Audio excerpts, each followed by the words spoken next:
ôn này xuân in tung in tốt thôi khuất về in khuất xa in tất cái anh làm mình nghe có cái lâu khi là tin sáng thức lên vắt suy là nghe nghe ngọc cánh cái lũ sân kia một tình hãy về bất cái dù các bạn suy đi bao vây lâm diệt lâm xa lâm hầm hồ sim lệ mà chiều sim hồ sầu sim phát ra hay một lệ thang tất nhiên lâu khi na thì làm nghe một cái lâu khi là tin sáng thức lên vắt suy là nghe nghe ngọc cánh cái lũ sân kia một tình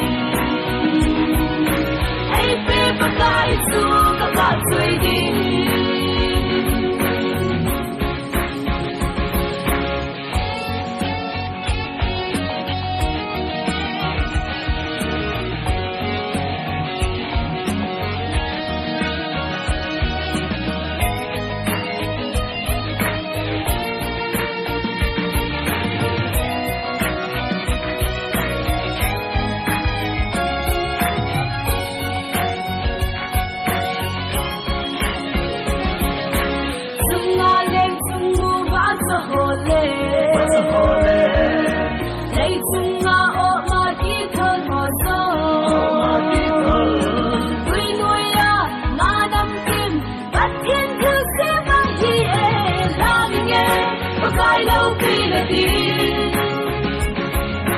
sáng thức lên vắt suy là nghe